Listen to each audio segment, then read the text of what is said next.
All right, welcome to the Addictively Speaking podcast. I'm your host, James Kashanowski, and today I have an old friend, somebody that I went to high school with. We grew up in the same town, went to the same high school, graduated the same high school.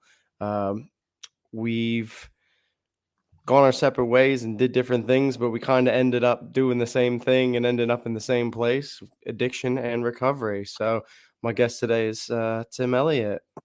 How's it going today, man? How you doing? You all right? Yeah, doing good, bro. Yeah, just celebrated a year clean yesterday. So I know per- that's amazing. Yeah, that's huge perfect. achievement. Yeah. Thank you, bro. Thank you, brother James. If we would have chose to do it yesterday, bro, I mean, I don't. I mean, what better timing? So yeah, I think God's timing is perfect. So it's an honor. It really, truly Y- is. Oh man, I appreciate you coming on, dude. It's good to have this type of exposure. It's good to share these stories and to be able to give people hope and hopefully provide some help to some people out there, man. And that's what our struggle can give to other people, is hopefully hope and Yeah. change. Oh, definitely, bro. And that's this is part of it. Like this is part of my recovery, bro, is giving back to the community. And like it's a selfish thing too, in the same sense, bro. You know what I'm saying? Like I can't keep this unless I'm giving it away, right? And that's the beauty for me about recovery, dude, is be able to give back to the community, the people, our predecessors, people who came before us, dude, had handed this down to us, and now we can give back. We can give back to other people, and so like I said, it's truly an honor. Yeah, man, absolutely. I feel the same way. It's. I was thinking about it today. In a way, is like me doing this. Is it selfish because I'm doing it for myself, but I'm also doing it unselfishly because I want to give to other people because I want people to learn from the things that I had to go through and maybe not make the same mistakes or keep traveling down the same path because there is hope and there is opportunity to change and to grow and to become better people from all of it, you know? Amen, bro. And dude, when you're saying that, like on my heart, it's just like even about the time, like like I said, just my clean date is March 3rd of 2022. um Being in recovery years ago, and then relapse is a part of my story. And unfortunately it doesn't have to be. And I think that's part of my testimony, is to share with people, like, that doesn't have to be part of your story. But in the same sense, I know I used to look at people who had a lot of years clean in time, and they say sometimes those people are the people who are struggling the most. It's like once you get clean, you put it down, that life's just going to be great. But dude, that's a lie. You know what I mean? It's, life's still going to happen, but it's I was listening to your podcast, Eva, right? Sister Eva, I think, you had Yeah. interviewed, and I was listening to that, and some of the things you guys were touching on, it's just like, whoa. It's just, you said we have those tools, right? The God of our understanding has given those tools. And when something happens, man, we have we have the help that we need. Before, the way I would cope with things, dude, I would just pick up a pill, you know what I'm saying, or a drug or a drink. That's how I cope with my problems. But today I don't, you know. Yeah, absolutely. I was exactly the same way. I mean, it Mm, was the numbing, the just to just black it all out, to just if you can just erase it for even a short period of time, mm, that was the way to deal with it. But now in life, I've learned that everything has to be dealt with. You have to deal with your problems. You have to cope with your issues, your anxiety, depression. You're going to have weddings, you're going to have funerals, you're going to have mm, birthdays, you're going to have all type of these momentous occasions, weddings. I mean, everything. You have it all. And you have to mm. know how to deal with every situation and deal with every situation and stay clean. Amen, bro. And people had told me years back, you know what I mean, like what worked for them, and I'd be like, well, if it works for them, then I know it would work for me, right? So that was my hope shot, bro. When I came back, I came in the program back in 2010. Now I don't know, because I know you lived in Schuylkill County for how long? I lived in the Skook for so moved there in 2008, and then I lived there till I left to the UK in 2017. So Yeah. a couple years, man. Yeah, I lived there Right. for a So while. so I started my journey in 2010. I was forced to go to 12-step meetings, bro, right? And through the courts, bro, because I was on Okay. probation, right? And I had violated my probation with the DUI, right? Whoa. And I had sat in the county Yeah, jail for yeah. about Been there. bro, it's not Been a there, fun been place. there, been there. Yeah. No, You county know what jail I'm is saying? not nice. Listen, No, no, it's like an old castle run down with like prison bars in it. It's dirty, it's grimy, it's cold. oh Lord. Not nice, dude. No, and I have to and it's like, yo, I can visit those places, right? Right today, I can visit those places. Yeah. Ain't gotta live there. You know what I'm saying, bro? Yeah, yeah, yeah, absolutely. Yeah, absolutely. I think it's good. Like for me to be, I like to like. I know a lot of because AA and NA, it's all anonymous and stuff like that. But I feel like for me, it's cathartic to share my story and to at least be honest with myself and be vulnerable to other people and say, "Listen, this is I I went through that and I remember being in a jail cell. I remember it being cold and damp and being shackled from head to toe and thinking, "What the fuck did I do to get here? What am I doing?" Do you know what I Bro, mean? Like, and then you just spend 3 days in there locked up in seg. You're not even out in general pop. I'm stuck in a cell with a cellie, just eating bologna sandwiches that taste like shit, and then,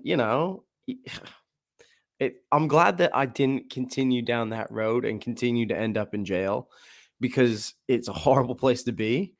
And I won't wish it on anybody, but I mean, at least I went through that experience and I've learned from it. And, I can think back on it and think, shit, I'll never have to do that again. But I did it and I can hopefully share that with other people and, say, hey, it's not the place to be. It's not how especially you with, want to live your life.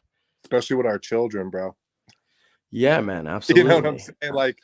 Like coming from dad, like, yo, listen, like I mean, dude, I heard this, I heard a brother's testimony. This was going back a couple months ago, and I was at an AA meeting, and the gentleman he was sharing with us. He said one night of drinking. This is true testimony.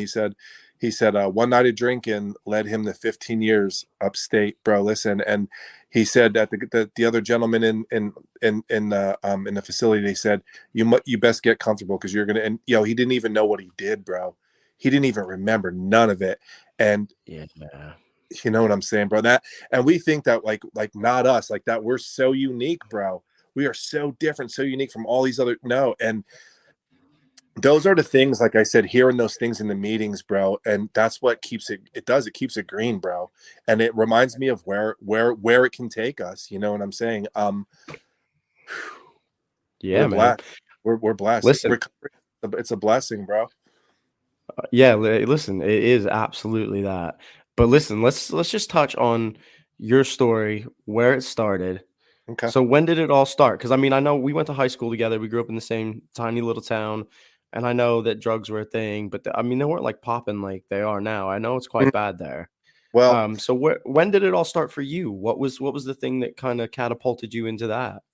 so James, what had happened here? Give me 1 second. I'm Yeah, just gonna man. turn on my brightness here so I can see a little bit better.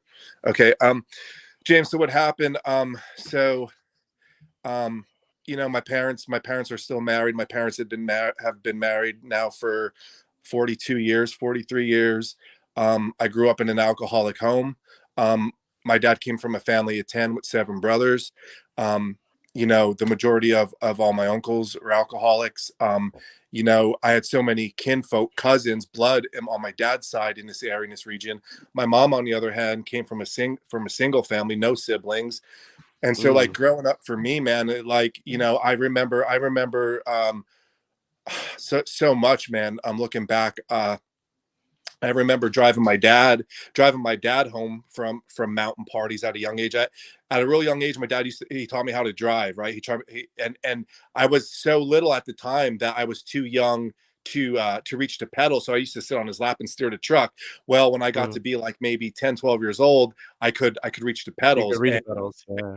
Dude, we'd be out the third patch with the uncles, with the friends of the family, and it'd be on a Uh, school night. We'd be out there with a campfire. I'd be eating cans of soup on the campfire, and I'd be like that. I mean, not to say like I was out super late, but like, when the sun set, making our way back home. But I remember that, shooting BB guns, being at the pond growing up. You know what I'm saying? Just cooking food over the fire. And for me, I'm looking back now, like I don't know, man. Like I love my parents, I love my family, but that's when I like that's how I was raised, right? And so my dad had gotten hurt um on construction. He worked for, I think he was either Eastern Industries or Empire Wrecking, one of the two, and he got hurt on construction, I remember, and he blew out his back really bad, and when he blew out his back, he had this workman's compensation case open, and he was seeing all these specialists down in Hershey, and there was a lot of money on the line at that time. You know what I'm saying? He was looking at a big settlement and money and all this. And right.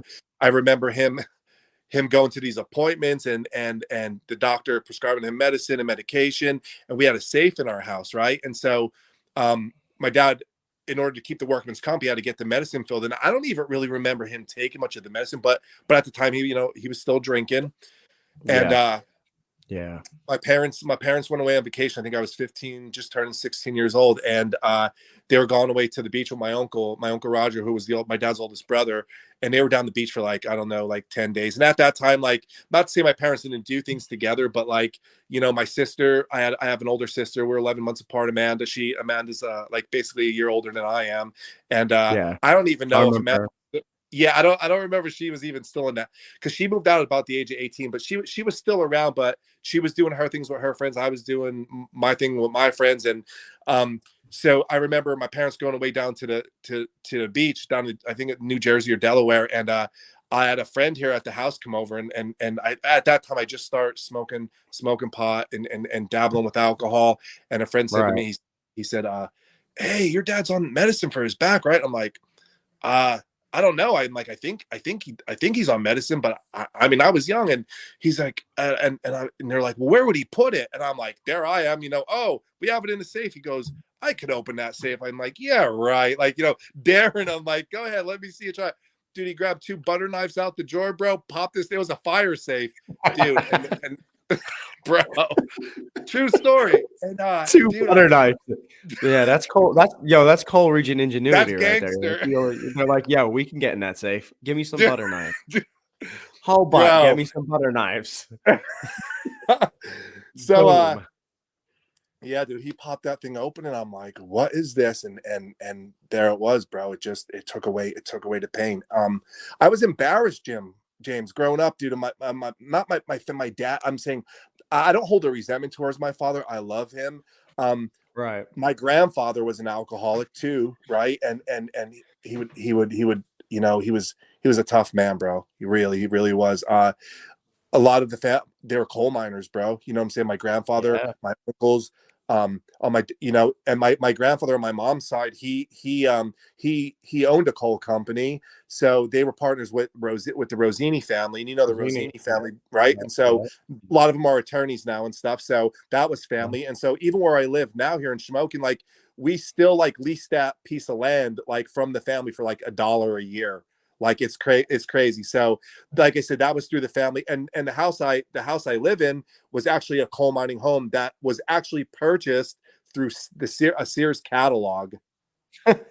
Dude, it's wild. Like, that's how they built these Yeah. homes, dude. And so Yeah, the man. coal mining, they owned everything. So like I said, my grandfather was in with the family, and my grandfather on my dad's side, they were miners. And bro, they work, Italian and Irish, bro. You know what I'm saying, bro? Hard workers, man. Dude, yeah, bro. Hardcore, bro. Hardcore people, dude. And that's what they did. They worked hard and they played hard. I remember family reunions growing up, bro. Such a, like, I mean, I'm not talking like, 10, 12 people. I'm talking 60, 80 people, blood. You know what I mean? Growing up, like, we'd go down to Elysburg. That's where my uncle lived. He worked for the Postal Service, and he was in the service when he was real young. So this was my dad's oldest brother. And dude, that's where it all started. I remember tapping beers, dude. I don't know, Yeah. dude. 8 years old, Prob- bro. You know what I'm saying? There's Yeah, a yeah, yeah. they used to pay me. They used to give me dollars, bro. They used to pay me. They'd give me a $5 bill, dude, all night for running and tapping their beers, bro. All my uncles would give me Yeah. $5. You'd walk out Yeah, of they that just place. Come on. yeah, because they would just sit down and chill, and they would get you to run their beers back and forth, and then Yeah. Yep. well, you take a They little play. sip out of Yep. one while you're on the way back. You Yep, know, they'd be playing their guitars. My uncle played banjo. They would sing all the old time traditional gospel and bluegrass songs while they would drink. My uncle had a pool table in the house. I learned to shoot pool there. I was drinking in the bar rooms in Shamokin at the age of 15 years old, bro, because I knew people who knew people, and they said he's with us, what? bro. Straight up, Where at? Tiffany's Where Lounge, at 15 years old. at Tips? Yep, What was the one up? There's the one that you used to be able to go up to. It was up on the. Kunkles, No, I can't remember it now, but it was up on the hill there, up on the other side of town. the home By the plate basketball courts up there. on Arch Street. No, Sunbury Street. So like the Sunbury Street basketball courts. Oh, I You know know where the you're ones talking. that were Oh, it's yeah, up yeah, yeah. it's up on the hill It's there. Packer It's Street. it's Packer Street. yeah, yeah. I don't remember the name of it, but I remember going in there and buying 40s at Oh like yeah, 16 because they didn't care. They didn't card you. They just sold them no, to you. Al's So because somebody Corner. told yeah, I remember. Yeah, yeah. I remember buying 40s of St. Ides from Al's Corner Yep, all the Al time. Nucci. And He was Italian. He used to run the pizza place, and my dad played yeah, for them guys. You know what I'm saying? So yeah, yeah, bro. So like there's yeah, there's a little. That's just I'm just qualifying, bro. That's but yeah, yeah. that's like. But yeah, So that's a little. so what were the pills that your dad was prescribed? What were Uh, they? Was it so it they would wasn't get. oxys, but what was I gonna say? It wasn't oxys back then. It was probably more like probably Percocet or Vicodin, Yeah, wasn't it? yeah. Well, So my dad. sometimes opioid, wasn't it? Oh yeah, Because bro. my Like I said, so like I said, growing up, bro, like that's you know what I'm saying. Like so, my dad was prescribed pills at a real young age. So we did everything together, though. Me and my dad, bro. You know what I'm saying? Like we were real close. But as I yeah, got older, like it didn't stop there for me. You know, like I said, I remember being out mountain parties and up around here, dude. There was a lot of cocaine that was being sold. Coming yeah, in from, yeah, there's a lot of cocaine being sold, and then like you said, the prescription medicine at home, and then plus dad being alcoholic on top of it, and with the rest of the family, dude, it was just like it was, and we live right by the patch, so like at that time. yeah. Now it's all Patches. closed down, which that's a blessing. But I'm saying, dude, we'd have people stopping by our house, dude, all times a day and night, bro, just getting stuck, getting just broke down, dude. The young kids on Yeah, ATVs, family members, bro. I mean, this highway was. I mean, you grew up, so in the summertime, dude, out here, dude, it was just like it was booming. There was all the in, time. in, Because in the people with late their Jeeps going in and out. Yeah, yeah, yeah, yeah, yeah, yeah. even in the late All the even in the time. late 90s, Jim, like I remember the summer of 99, I was up in the Pocono area and stuff, and like even out here, like stuff was, I mean, I remember being out like at the Y at a young age with friends, and like, oh my gosh, we were in the car, and there was I mean, there had to be 250, 300 people.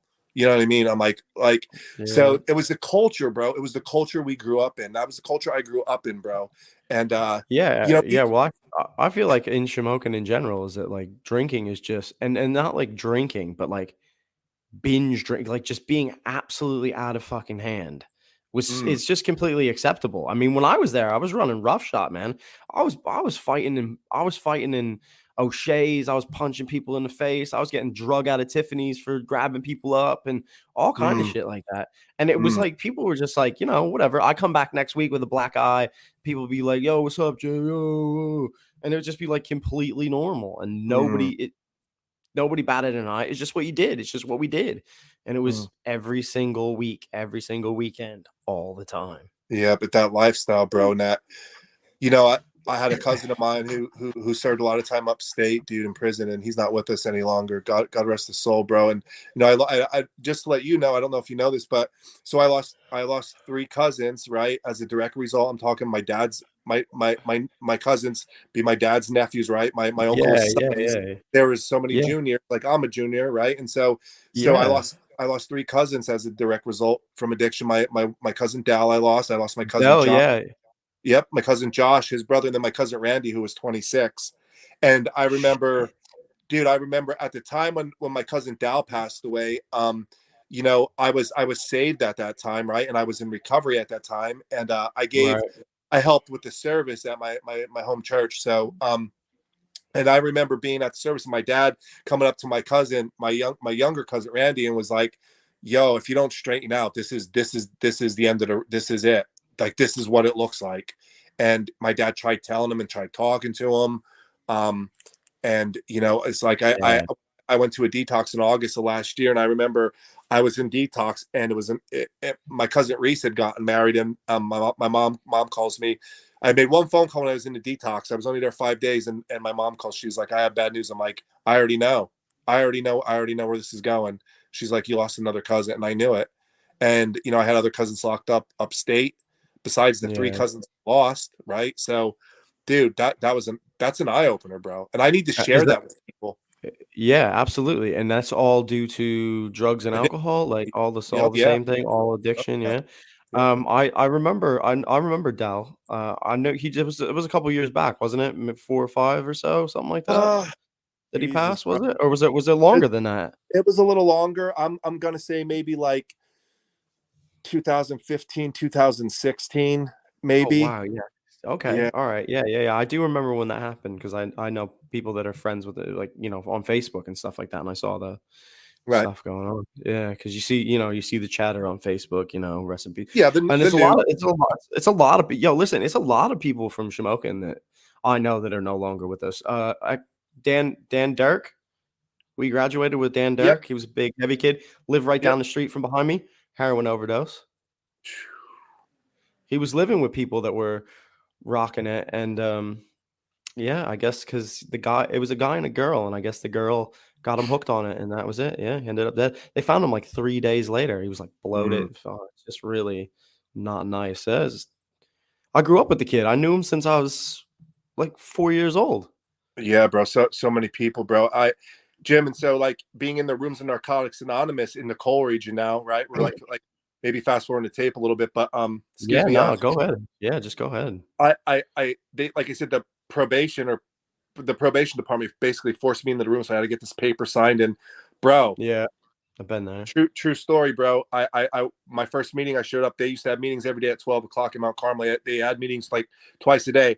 So I'm Yeah, walking into these meetings, and everybody's like welcoming me, right? And I'm like kind of just like scoping the scene out. And I remember asking these people, I'm like, they're like, they're just trying to get to know me, and I'm just like, some of them had a little bit of clean time, some of them there were newcomers, and I'm just like, I just want to know how to use successfully and not end up in prison.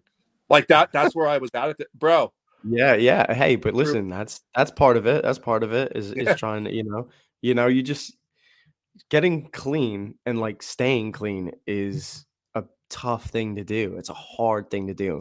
People like, I mean, you have to go through these moments. Like, I remember quitting for 6 months and then just relapsing and going straight back Mhm. into it because I was just pressured by other people who said that I was good. Like, you could just it doesn't matter. Like, you'll be fine. Just have a couple drinks. And then, the snowball started rolling and I was a complete absolute mess again.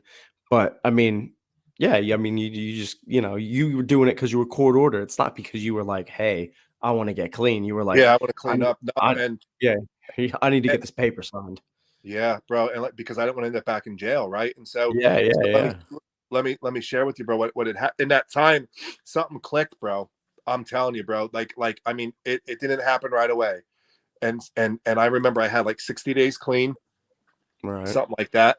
And I remember my dad, he was going to the doctor to get his medicine filled, and I'm like, dude, it's like a Tuesday night, or I think it was a Thursday night. We used to meet above the old skate our way for the NA meetings back in the day. And I was like, I'm going to the meeting, and I'm like, well, dad's coming home from the doctor. And I'm like, that desire was not lifted at that time. 60 days clean.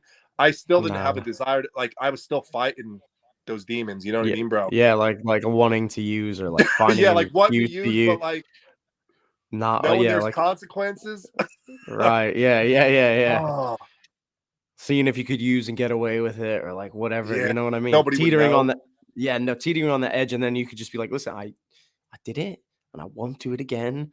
But yeah, Dude. So I remember I couple different occasions too. So and so what did I do? But I took the pills, and I went to the meeting. I went to the meeting high, and I'm like, man, yeah, I'm like, my name's Tim, and everybody. I mean, and they're like, yo, and they're like, we love you, bro. Like just keep coming back.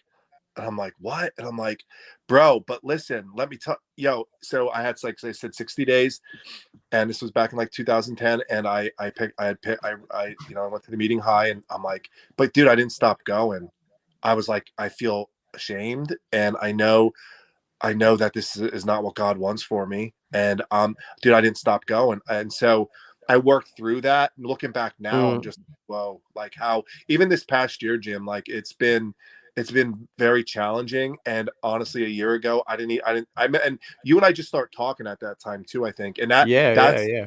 that's how cool recovery is, bro. Because like you're just like, bro, what's up? And then I told you where I was at, and I'm like, dude, and all of a sudden, bro, a year later, here we are. Like that's Yeah. wild. Yeah, you know what? It's funny, because, uh, another one of our old classmates, Justin Miller, had he told me he messaged me and we were talking and he was like, "Remember Tim Elliott?" And I was like, "Yeah, yeah, yeah." So Tim Pool, yeah, me and him used to hang out. And he was like, "Yeah, he's in recovery and stuff like that." And I was like, "Oh, really?" So I just figured I'd find you and shoot you a Oh, that's message awesome. and just see Yeah, I what's used up. to So it's honestly it's like yeah, it's like family. a universe put us in a place to just kind of reconnect and here we are right now. You're a year clean. We're doing this podcast. We're sharing some experience. I mean, it's a good thing, man. It's a good Oh, thing. oh, it is. It's cool too. I remember Justin like growing up. So I was really good friends with Brian Dillaplayne growing up, and Brian Yeah. and Justin were Yeah. almost like neighbors. And I used to spend a lot of time with Brian at his house. Like on the weekends in the summertime, like we played basketball together, we rode bikes together, we did all types. I mean, we're close. And I Yeah, just man. remember going over to Justin's house. He's like, "We're going over to rent movies." He's like, and at that time, bro, I didn't drink what I mean, I wasn't, and I know, and this is the crazy thing because I know some of the other guys did. It started for them, Jeff Arbogast, some of them guys, right? Yeah, Like, I and know, they'd be Jeff. like, and I remember at that time they'd be like, I'm like, "What do you guys do?" And they're like, I'm like, "You guys are drinking." And they're like, "Yeah." I'm like, I don't want to go. I don't, and I didn't. I remember I didn't, but not soon after being at that age and being a father and having children, Jim, too, it's like, oh Lord, like you know what I mean? Like being into those things at a young age like that. And it's like I didn't have a desire to want to do those things.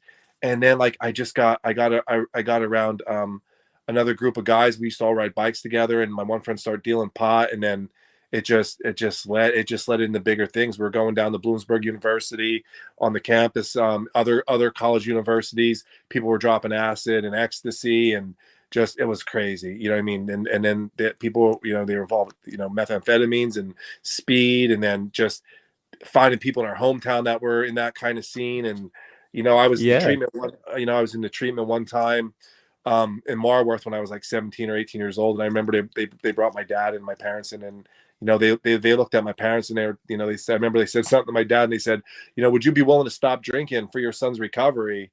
My dad's like, he's the one that has the problem, not me. Bro, that Ooh. was, yeah. Wow. Shit. Yeah, But bro, that's I mean, hardcore. that's tough though. That I is. mean, But there was because truth to that. yeah, but again, I mean, That's what I'm saying, bro. his his his They say that. alcoholism indirectly results in your alcoholism. Yeah. I mean, it's come on. Yeah. It's not just your problem. It's, you know, we like Generation. we you're yeah, and you watch it, you grow up in it. It's acceptable. I mean, people don't think that they're alcoholics. Nobody wakes up and just goes, "Yeah, I'm a shitty alcoholic." Do they? Mm, It takes a mm. long time before you get to the point where you like, If it took me if you 11 do. years. Yeah, absolutely. And because alcohol is so socially acceptable, pardon me. You can be so you can drink every single day and nobody goes, "Whoa, do you think maybe you have a problem?" Because it's acceptable, isn't it? It's Yeah. not. Like back where we're from, guys come home, they were hard working, they're out, working all day, might get a case of beer and they drink half a 30 pack.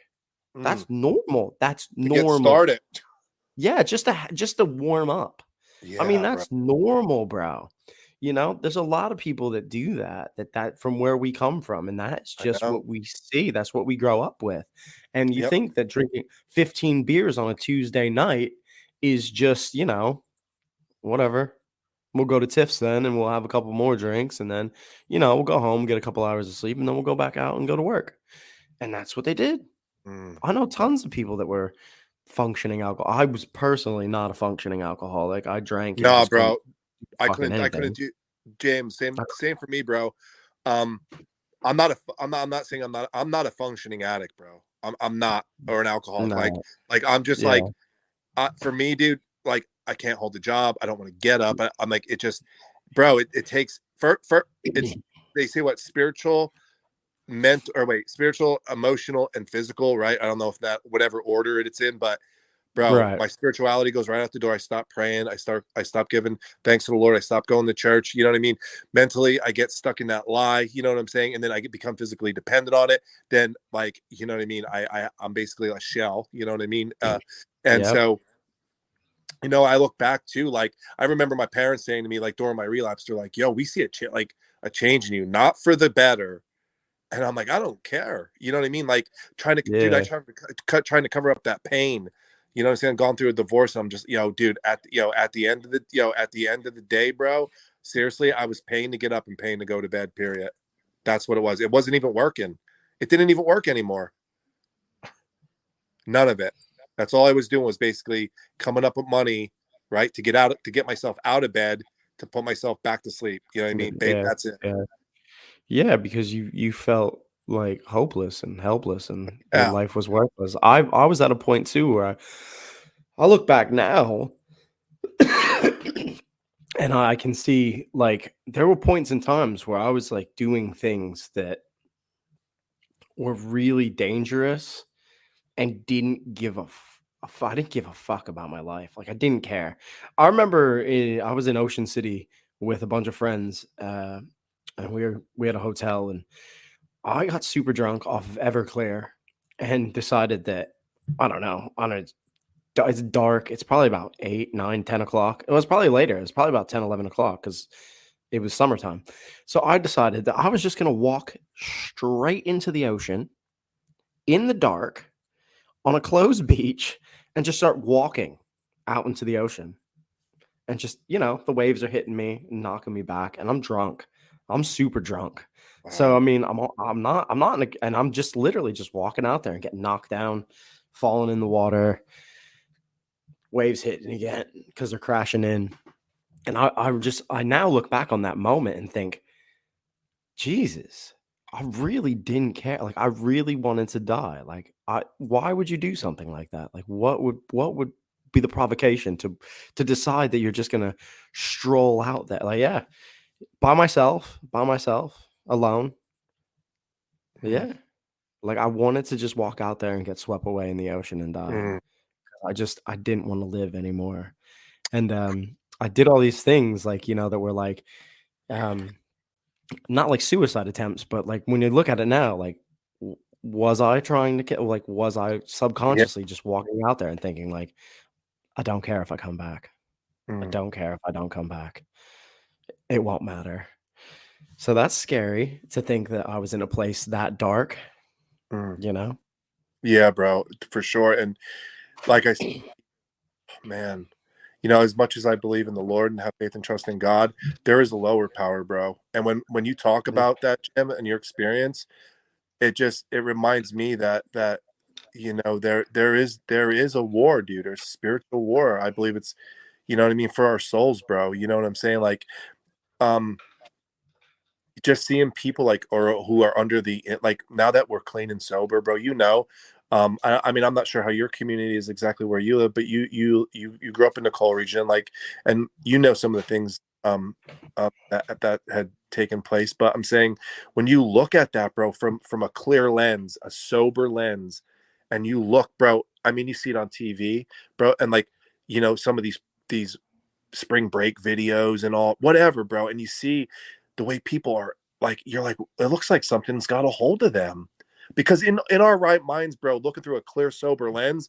we're not doing them things, bro. yeah, I look at a lot of stuff and think, "Wow," like, I watched, uh I watched Dope Sick. Do you see Dope Sick? Is that a Have series? you Is that like a is that a is that it's a like It's a series. It's a series that was on we got it on Disney Plus over here. I don't know what you it might have been on Hulu over there. Yeah, I'm not. Um, so it's basically about Purdue Pharma and what they did with Oxy and Oh, how they marketed it to coal mining regions, West Virginia, yeah. steel states, to Yep. Pennsylvania, and it was basically how they just basically lied, overprescribed, and basically created the opioid crisis. And Dr. Crane. then, yeah, man. So it's just like things like that, like where you look at it and you think, wow, like that everybody you hear about, oh, there's an opioid crisis and there's this and that, but like the people who created it Mm, aren't getting it. They're not in trouble, are they? It's the no, people out there that are the addicts that are dying in the streets, and everybody's going, this is horrible, this is terrible, but nobody's going, hey, you guys made this shit. You guys made it and then peddled it to people and told Le- everybody that it was super safe. And now these people have gone from it and now they're shooting heroin and fentanyl and because dying it's dead in the cheaper. street. Because it's cheaper. Yeah. Yeah, because because eventually you can't get prescribed it anymore. You have to find another way, or you can't get high enough on it anymore. Bro, no, So that's true. There's truth there, bro. Because what, like, I'm saying, what I was paying for a pill, a 10 milligram pill, compared yeah. to, oh, bro, it's cheaper, and I'm being serious. But let me tell you, I don't want to. I mean, I was I already mean, dead. I was already dead spiritually, right? So like, but like, I didn't want to, like, bro. I just read an article. Sorry, Jim. Excuse me. I just read an mhm. article from out in Pittsburgh that there was some kind of operation. They did a big sting, and they were explaining, like, a lot of these areas that they were targeting. But no, that's a real thing. And this coal, and bro, the coal region, and these mining towns, bro, like, these people are, and they're getting away with it, bro. And that's why I believe, like, in recovery, bro, we gotta do things that we're doing now, bro, to help. Dude, family members, there's some, they don't get it. Their sons or daughters, bro. Like, why? I've talked to ladies in recovery here in the coal region, Shamokin, the recovery centers. They're like, I don't understand what's happening. I don't get. I'm like, Miss, let me tell you what the deal is. You know what I mean? And bro, that's why we Yeah.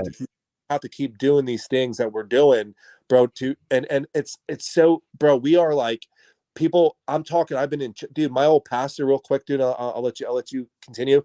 My old pastor, No. remember being in my old church, right? And I was clean a couple years, and this gentleman walks in to the church, and we're downstairs, and I was with a couple of friends that were like in recovery and just part of the congregation. My other friend, he never did a drug in his life, and the pastor looks at me and goes, this is his exact words, bro. He looks at this guy, and he points to me, and he said, oh, this is Tim. He's a recovering heroin addict.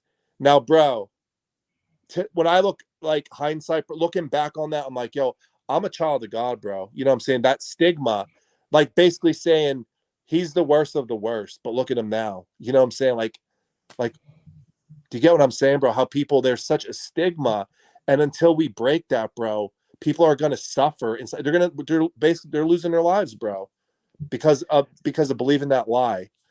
And the thing is too is when you say like, oh, you're you're in recovery, or you're an addict, or you admit to what you are and own what you are. Nobody, like, people don't like to do that. You don't like to come out and say like you have a fault, like you have something, like there's something wrong with you. Like, saying that you're an addict it's looked down upon. Yeah, Again, like people get called junkie or crackhead or whatever. I mean, I've personally used those terms. I mean, I have, but I still think about, like, when you think about those things, we think about the stigma and how people get put down. Like, I know, I mean, people, like, say that I help them, and that I'm a good role model and stuff like that, and that makes me feel good. That my recovery is being beneficial to other people, hopefully. amen. But yeah, it is tough because when you tell people instantly, they just think, "Oh, recovery from what? What were you on? What did you do?" Does it really matter what I did? Do I have to tell you? I mean, can you just respect the fact that I'm in recovery and I'm not that person anymore? I mean, that should be enough, right? but you have to explain yourself, you know? Mm. And you have to kind of like say like, "Oh, I was an alcoholic," or and then somebody goes, "Oh, okay," or "Oh, so you drank a lot," and then I have to kind of like tell the whole story. But, you know, if I'm Mm. in recovery, people should just accept that I'm in recovery and that I'm in a better place now. I'm a happier person. I live a happier life, you know, through Amen. recovery and with recovery, and I'll spread the word of recovery to it's, you know, to the ends of the earth because it's given me a life that I never thought I could have, and Amen, bro. And I and that's I'm proud of you, bro. And I honor you, bro. I really do, bro, for doing what you're doing, dude. And you know, it's just like I said, it's an honor being a part of that. And you know, like a quick example, Jim, being at work, I remember where I started my new job, and I was only like 2 months clean, and bro, I was honest with my boss, you know, and I told him that, and yeah, and so I just had actually Friday they did my evaluation at work, and everybody got a raise and stuff like that. And one of the other gentlemen, he's a maintenance guy, and he said to me, he's how did everything go? I'm like, and I told my boss, I'm like, today's my anniversary, and he thought like I meant like 1 year anniversary of being at work. I was like, no, my clean date, and he's like, dude, that's yeah. so great. And he was in state prison for armed robbery for heroin. My boss. So you know what Shit. I'm saying? He knows the struggle. You know what's funny is that there's so many connections with recovery. Like you don't even realize it, but you know, like these other people who like that's what I just thought about. Like when I was doing this, and I was like, oh, I'm just gonna see if people want to come on and be interviewed. And I just saw there's so many people that I'm connected to that have gone through the struggle and that have come out the other side. And I just want to shed light on their stories and like shed light on their recovery because like why not? This is what it's about, is to like breathe this hope into the world, right? So that's Dude, why it's I just reached out to as many people as I could, and I was like, just come on, share your story, share your struggles, share your happiness, let us know what's what, you know? dude, that's and the cool thing about it, bro, is this is not a coincidence because when I come back into recovery as part of Recovery Church, right? And so Mhm. it's so cool, Yeah, bro. And if you ever come up to visit, bro, I like for you to come and just check it out. It's a great dude. It's like it's not a glum. It's not like being in an AA meeting. You know what I mean, bro? There's life there, bro. Like we do the worship where people are just on fire, dude, for God, just sharing your testimonies, dude. Just like it's awesome. And so I felt like the Lord laid that on my heart to do something similar, even in this area. And I'm talking now, Jim. I know just like people in recovery, but what about What about the police officers? What about the EMTs, bro? What about the school teachers? What about the attorneys? What about the drug court people? What about the probation officers? You see what I'm yeah, saying? Like, yeah, and that's it's big as we want it really to be. So it's like I really feel that I, I'm not saying that's my responsibility or my job, but I'm saying to really help break that stigma in our culture, man, we gotta get out there, bro. Like, you know what I mean? Like check it out, bro. Look, you go into the city, and not even in the cities, but bro, on the TV, dude, the medical marijuana, dude. It's you know what I'm saying. The dispensaries, alcohol, dude. It's glitz and glamour, dude. It's in Hollywood. The drugs, they're basically like glamorizing fentanyl in the streets of Kensington Avenue in Philadelphia. You know what I'm saying? Basically, like, look at this. So, bro, we gotta be strategic too, and we gotta rise up, bro. And we gotta be that solution, right? I mean, if we sit back and do nothing and say nothing, bro, people are gonna be dying left and right, bro. Really? yeah, yeah. I mean, that's why we're here. That's why we're here to share Yeah, stuff and just to get things out there, to talk about issues, to talk about what's going on in the streets, what's going on in your communities. yeah, I mean, bro. because like I want to shed the light on the stuff that you're doing at home, like you know, like your recovery church. And I know you, we had talked previously. You guys are doing like a recovery house, is it? There was a Yeah, you were saying that the recovery church that bought a building in Sunbury or something. You want to yeah. talk about that? Yeah, Jim. So I'll break it down here. Like, long story short, I was Yeah. in a detox in August, and when I was in the detox, I went in on a Sunday, and they didn't even do my intake. And the lady looks at me and she says, "Oh, you coming to church?" I said, "What?" She goes, "We're having church." I'm like, "Church?" She goes, "Yeah." I said, "I'm in, bro." They didn't even do my intake. I'm walking. I, I walked in the church, sat down. There's Pastor Bill and his wife. Her name's Shawnee, and bro. Now don't get me wrong. Now I'm talking like this is August of last year, right? So I wasn't ready, bro. I'm not August of last year. Sorry, it would be 2 years ago. And Yeah. at that time, it took me 9 months after that. But so long story short, we celebrated a year as far as the Recovery Church as a whole in August of this year. And dude, like we went down to Nashville, Tennessee with the leadership team for Recovery Church. We came back from Nashville, Tennessee, and we have a sponsor in Milton, Pennsylvania, and they agreed to they bought two properties in Sunbury. It was called the Augusta House. It was an old restaurant on Okay. Chestnut Street in Sunbury. It's kind of like 3 blocks behind the courthouse. So they bought the Augusta House, Okay. and they're gonna house 15 men. They named it the Lighthouse, and God gave me that word, and I shared it with Pastor Billy, and he's like, "Dude, I could not come up with a name for this facility," and he's like, "That's it." I'm like, "Bro, that lighthouse represents the hope in our community, that people that are living in darkness see that light, bro, and see a hope and see a future, right?" So they got the Augusta House, and then also they got the building on Fourth and Market in Sunbury, right at caddy corner from the Edison Hotel, and it's a 5-story building, and Okay. the church agreed to invest like $2.3 million into this building, and that's going to be Recovery Church. They gave it like 18 months to 2 years. So I don't know how I don't know all the details, but that's just a little bit of like what was revealed to me, you know. Dude, that's And we got huge. I mean, yeah, yeah, that's bro. great. Yeah. That's Yeah, we got great. people.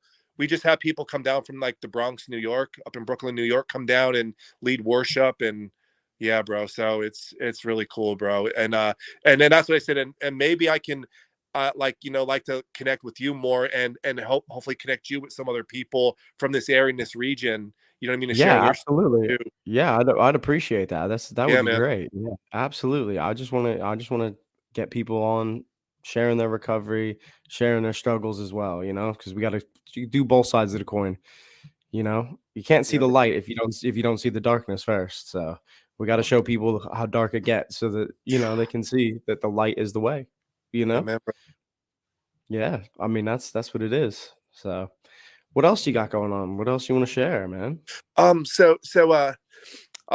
Dude, I'll share a testimony. So my place of employment, I work for a place called Community Aid, and so it's in Sealands Grove, across from the mall there, and it's a thrift store, right? But dude, it's more than that, bro. And our slogan is like neighbors helping neighbors, but bro, let me check it out, dude. It's more than a job, bro. And I'm not even talking about the money. I'm talking about the people, bro. Dude, it's a commute, bro. Listen, my friend said to me, Tim, the culture in Shamokin in the coal region, you have to fight for this culture if you want to help change it. Or you can go across the river where there's already a culture established, right? And so God's timing is perfect, bro. And as soon as I came back into recovery, I recommitted my life to the Lord. I start going to Recovery Church, and then the Lord put me in my place of employment, and it's a Christian organization, and they partner with like rehabs, churches, halfway houses, all types of ministries, dude, all in this like I don't want to say tri-state area. It's like all throughout like the tri-county area, like Yeah, Mifflinburg, Middleburg, Shamokin, Selinsgrove, Mount Carmel, and so yeah. what better place, dude? What a better God couldn't have put me in a better place, bro. And my bosses, my supervisors, there's a lot of Christian people there. Not everybody is, but dude, when people come in that place, I had so many people like just testify like God's goodness, like like they're like, I am so, bro. There's not Jim. I'm 41, bro. I had so many different jobs, and there's never a day that I regret having to get up and go to work, bro. That's amazing. That's what it's all about, Yeah, bro. not regretting going to work. Dude, it's like like work, almost like working yourself out of a job, right? And just being able to bring Yeah. other people in and lift people up, and I'm like kind of like not saying an evangelist, but I'm always wanting to evangelize people and talk with people like, yo, in the stores, Turkey Hills, dude, Walmart's like, yo, what's up? Seen a sister a couple months ago. I'm in the Walmart, and I remember this girl growing up. Yeah, so I remember this girl growing up, and I'm looking over my shoulder, and she's at the register, and dude, I see she has these track marks running up and down her arm. I'm like, dang. I'm like, I need to pray with this girl, bro. I need to approach this girl. And she knows me by name. And her name's Sarah. I said, Sarah. She's like, hey Tim, how are you doing? I'm like, how are you? And she's like, not good. She's like, I'm not doing good. She looked right at me, brother, and she's like, I'll be lucky to live another 6 months. That's it, Damn, bro. That's bro. heavy. That That's is, bro. crazy. I was at Walmart getting my oil change, but yo, guess what? I knew that I was off work that day. I was like, it's not a coincidence. And I prayed for her, bro. She's like, thank you so much. I'm like, you're welcome. And those are the things, bro. Like I said, and being in this community, dude, like, you know, it's small, but I know God has bigger things for me. You know what I'm saying? Mhm. But my heart's for the lost, bro. The people who are sick and suffering and then just living in darkness, dude. I feel like that's why God walked me through what he walked me through. And now you're here. Now you're here doing the work, man. You're putting the work Praise the in. Lord. You got the sober time in. Now you can use that sober time to, do these other things, do the work with the recovery church, do this podcast, share, Yeah, and bro. get out there, get some exposure, and try to get other people invested in what you're doing, because what you're doing is a good thing. It's a great Amen. thing, Thank you. you know? I appreciate that, bro. And another quick thing, like I don't know what I don't know if you ever so like up here it used to be 3 years, now it's a year and a half, but you or 18 months, but you can go to be basically a certified recovery specialist, right? And so basically you're like almost like a paid sponsor, and I think that's a good thing for this area in this region, just in general, Yeah, even in the cities, bro. Like when people get out of like treatment or out of state prison, they should have somebody like you, bro, and somebody like me that's right there waiting for them out that gate. Like, yeah, yo, let's go to a meeting, bro. Let's get you connected. Let's get you plugged in. Let's get you, find you whatever you need. Find you a job, do transportation, like in the recovery yeah. community, bro. You know what I'm saying? Like, and To I've set seen up that with to set Yeah, you gotta set that you have to set up that, like, personal network for it, like, because people don't know what to do, and then yeah, and they go right you just back go to straight back to it, yeah.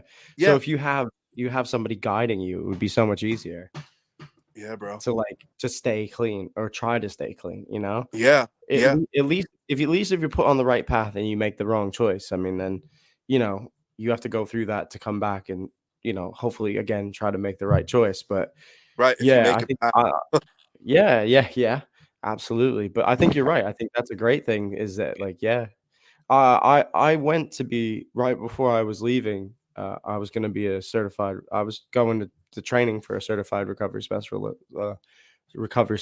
but, I stopped going because there was this guy, and he was just very triggering, and I just couldn't be there because he was just like, we're all there trying to, like, do the work and get and become recovery specialists, and he was just I don't know what it was, but I knew it wasn't right, and I needed to just kinda, like, pull myself out of it, right, because I had a friend that got me into it, and he hooked me up with some people, and, yeah, I was really excited about it, and doing, like, all the courses and the learning and stuff like that. Because I mean, basically breaks down everything, the addiction, disease, all of it tells you, what this drug does to your mind, what this does, it tells you everything. But yeah, there was just one guy that was making it. He was just, oh man, he was just making issues, and I don't know. He was just not my cup of tea. So I was just like, you know what? I did it for about 3 weeks, and then I was like, I'm not gonna finish this because I don't want to yeah. be around them. It just wasn't, yeah, it wasn't the right time. But I I did get it there's a lot of good information, and there was a lot of good people at it. So Yeah, it's changed a little bit. My buddy's going through it right now. My buddy Ben, and like I forget, he's doing a weekend thing down in Harrisburg, and it's like, mm, yeah, so it's like from like 9 to 2 yeah, or nine to yeah, three, Saturday and Sunday. So he works full time during the week, and then he's doing it on the weekends.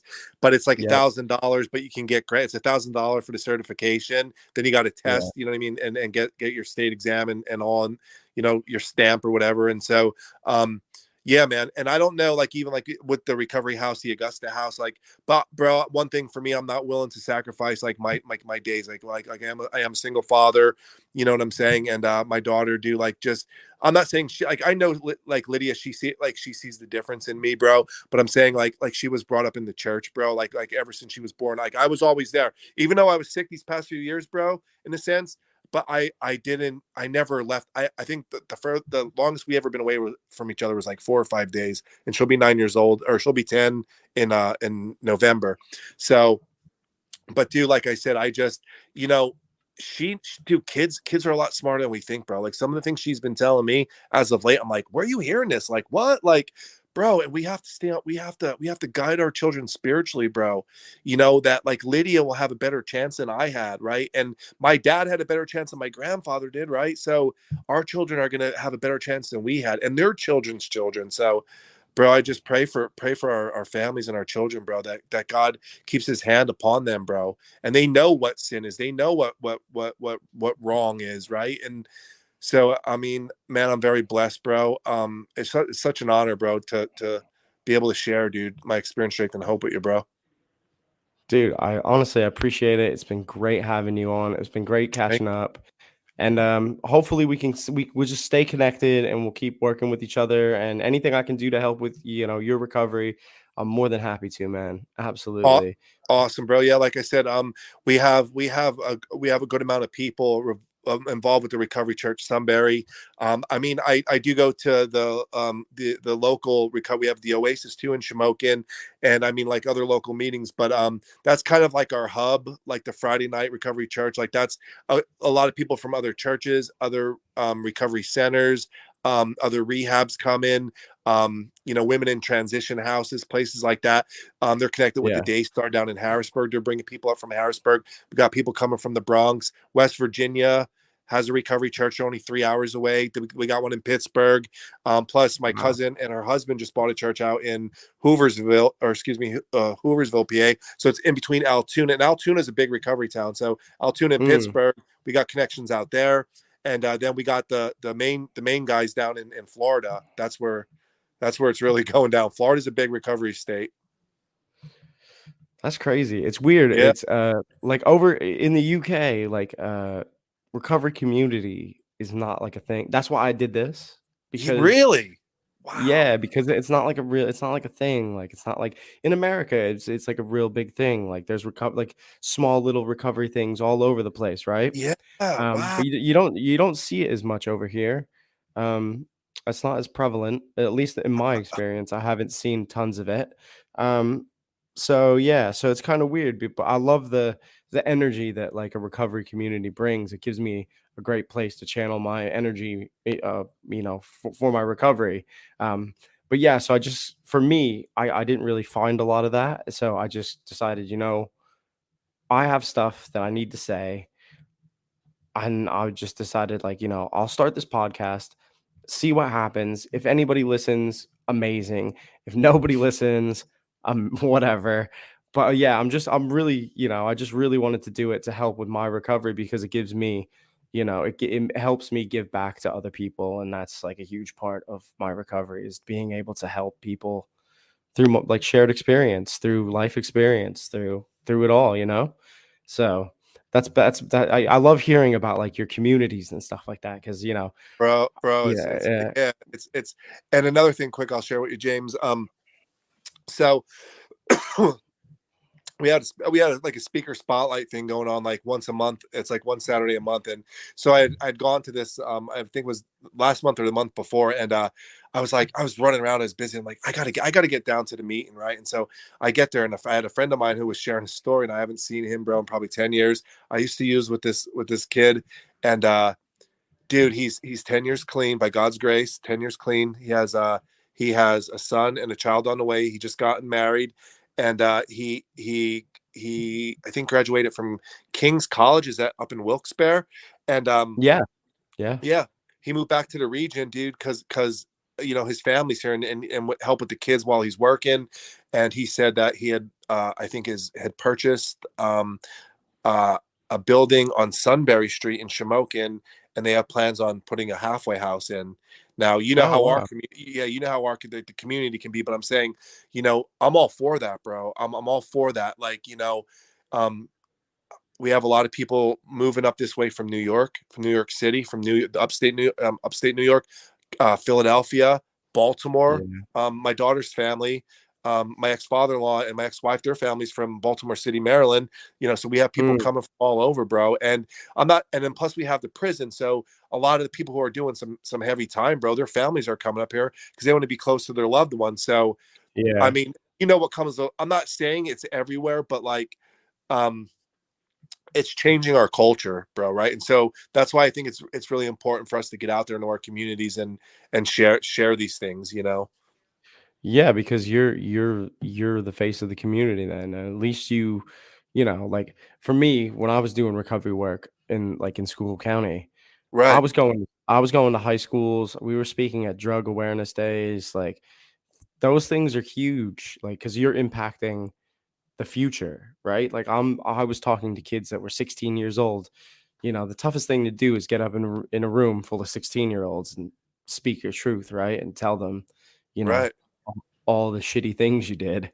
Mm. And just hope that it gets through to, one of them, One. Ooh, just one, or maybe somewhere when they're down the line and they're in a real shitty spot and they think, man, I remember that guy.